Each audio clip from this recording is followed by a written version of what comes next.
पुलु रे सनम को जोहार नवा वीडियो रे सनम को सगुन दाराम अडी मारंग मैसेज एम सनन कना नवा वीडियो माध्यम ते जहां तिनक गे अब ओड़ा दुआर अतु दिसम बगी कते बाहरे दिसम कोड़ा कुड़ी को चलाव कना कमी नालहा तो उनको बारे ते नवा वीडियो दिन बनाया अडी मारंग मैसेज मेना का अडी मारंग कथा मेना का आलो पे स्किप तबना वीडियो मुचे दबि नेल तबन पे सनाम लेकना कथा बन बड़ाय दड़ा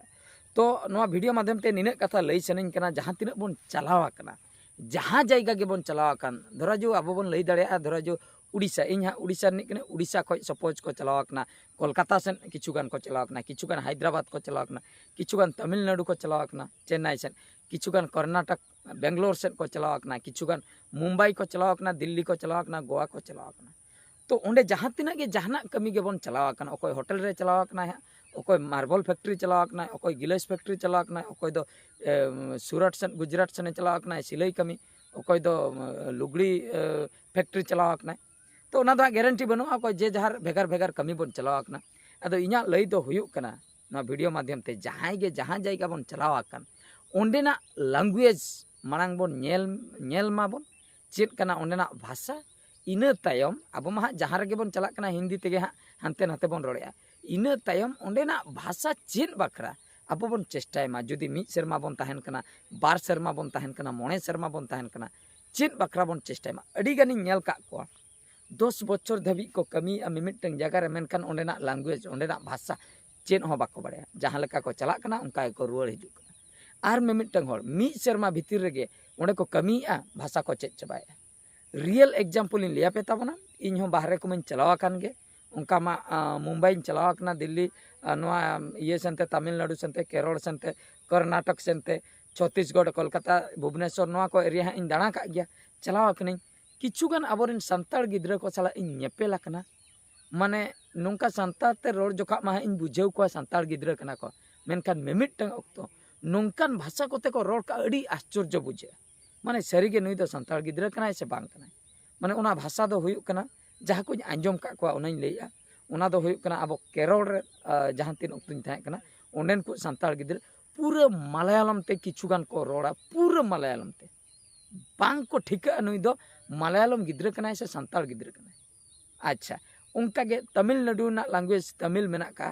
अब चेन्नई रेना लैंग्वेज तो उंडेन को गिद्रा हो संताड़ गिद्रा जहां गे को कमिया उंडे हो आंजम का को पूरा तमिल ते को रोड़ा बांग ठिका तापरे अब हैदराबाद आंध्र प्रदेश जहां ताहेना तेलंगाना तो उंडेना लैंग्वेज तेलुगु कना तो उंडेन को गिद्रा हो आबोरेन गिद्रा जहां को चलावा कना को उंडे कमी उनको हो संताड़ते माने संताड़ते रोड सलाते तेलुगु तेको रोड़ा बाबन ठिका दड़िया को उनी दो तेलुगु गिद्रे कना से संताड़ गिद्रे कना तो नवा दो बेनिफिट नवा कना जहां तीन ऑक्तो नय जो धर्म इदी कते नय जो लैंग्वेज इदी कते प्रॉब्लम हुई से इना ऑक्तो रे अब बन बांचाव दड़िया मेन पॉइंट दो नय नवा कना जहां लका पहलग्राम रे नोडे अटैक हुईना टेररिस्ट धर्म इदी कते को अटैक के को आपे मुस्लिम कना पे मिद धरे पे हिंदू कना पे मिद धरे पे हिंदू तो को गज के को मुस्लिम कोई को लय एकना उनको तो बंचायना तो मुस्लिम टेस्ट बकरा चेन को जिकया जहाना गे तो को टेस्ट का को तो ओंडे ओना टेस्ट उनको को ठिके के को बांगा उनको मुस्लिम कना को ठीक गया किछु दिन लहारे उनका गे मिटा वीडियो वायरल कान ताहे उड़ीसा बकरा ओना दो माने उनी उड़िया होर दो तमिलनाडु से जो केरल रे माने आजा होटल मिटा खुले काए ओंडे उड़िया ते किछि ऑल काए होटल ना nyutum आर ओंका गे मलयालम ते होय ऑल काए आदो उनी दो ओंडे ने मिटन होड़ हेज कते मना केदिया नोय ना उड़िया ते चेत खातिर मोल का उनी ले उड़िया होड़ को जमा ना खातिर मोल का आर नोंडेन को होड़ बकरा मा नोय नवा तिन ऑल का इंग्लिश ते हो मेना बांगा उना उड़िया ऑल दो अचोक नोंडे मेनाम माने के बड़ो केरल रे मेनाम खान दो मलयालम ते ऑल हुआ तमिलनाडु रे नाम खान दो तमिल तेगे ऑल हुआ एटा लैंग्वेज ते बाम ऑल दरा माने साउथ इंडिया रे दो अडिगान लैंग्वेज इदी कते अडिगान माने अडिगान जुक्ति तर्क को अडिगान तपाम हो हुयुग गया आको दो माने तेलुगु खान दो तेलुगु गे ओंडे हिंदी बांग चलुआ उड़िया बांग चलुआ तमिल खान दो तमिल गे कर्नाटक रे जहां कन्नाडा भाषा कन्नाडा खान दो कन्नाडा एटा भाषा बांग चलुआ एटा ऑल हो बांग चलुआ तो नो जो आको लैंग्वेज प्रति जो आको दुलड़ मिद सेनते दो नो दो सरहाव गे मेन कान जेहेतु अब मा भारत देशम रे हड़ कना बन जतो रकम तेगे बन रोड दाड़े अकोय उड़िया ते अकोय बांग्ला ते अकोय हिंदी ते उनको दो ओना बाको आंजम नोंडे में हेज अकान माने नोंडे ना तेगेम रोड़ा नोंडे ना तेगेम ओला आर जुदी एटा दिसम रे हड़ कनाम एटा तेम रोड़ा तबे तो ठीक गया रोड में उकु चुकु मैंने आले ठे दो ओना दो बाम देखा दाड़िया तमा बाम डिमांड दाड़िया ऑल बाम देखा दाड़िया तो ओनागे ओना अटक खातिर नोआ को कथा दोኝ लई जहां को गे बोन चलाव कना नाल्हा तुमल बकरा रेंगे चलाते तो अब जुदी मिद सेरमा गान बोन ताहेन कना अब बोन ठिकैया इन मा नोआ गेतिन कमी जायजुक हजु चला अतु दिसम चला आर हुन रुड़ा तबे तो चिदा लैंग्वेज बन चेदवा कमी तुलुj गे अडी गान ओनतेन को हड़ बोन नामो सपोज कोलकाता से बोन चलाव कना उड़ीसा से हड़ उनी बांग्ला बाय बुझाव दाड़े कना तो ताहें ताहें ते अब तो ओंडे के मने तो ओंडे के ताहेन मा कमी होबन कमिया बांग्ला हड़ सला होबन मेसा लैंग्वेज होबन चेदा नोआ दो चेद को मेता हाना चेद को मेता उनका गे तमिलनाडु बोन चलाव कना तमिल हड़ सला बोन मेसा उनी लैंग्वेज बोन कुलिया भाषा नोआ दो चेद दाका उतु चेद इनिन चला इनिन हजुआ नो को चेद पे मेता तेलुगु भाषा हो उनका गे गोवा सेट बोन चला हिंदी भाषा चलुआ बॉम्बे बोन चला महाराष्ट्र चलुआ हिंदी चलुआ उन्ना रिजनल लैंग्वेज चेद कना उना चेदो बकरा बोन चेष्टाया इना खान दो आगाम दिन रे जखन तापाम खपरियो लड़ाई हुई से ना धर्म को इदी कते उन जोखा जखन बोन रोड गन का इन जुदी कर्नाटक रे ताहेना कनाडा तीन रोड गन का हैदराबाद रिन ताहेना तेलुगु तीन रोड गन का बाको ठिकैया नई तो तेलुगु कनाय से चिली कना बांचाव दाड़िया आगाम दिन रे नोंका हुईना संभावना मेना का और उनका मा धर्म इदी कते को तापाम कान गया माने चेद इन लिया नोडे मा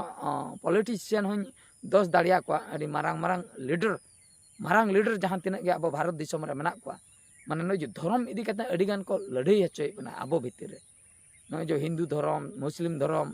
अब सरना धर्म नो नुकु इदी कते माने अब भीतर रे अड़ी गान माने नोंकान कथा को लियाबन कना नोंकान मसला को संभावबन कना बहर रे लड़ाई बकरा बन बाध्य कना तो ओनागे आगाम दिन रे नोंका अब भीतर रे तापाम खपरियो बकरा अड़ी गान को प्लान या प्री प्लान नोआ दो बाबन ठिका दाड़े अब बन भाबिया बांगा नोडेना एटकेटोणे हुयन खातिर अब दोबन तापाम ओना एटकेटोणे दो आको गे को कराव हचोया ना दो प्री प्लान जिनिस कना तो ओना इदी कते अड़ी गान सावधान बन ताहेना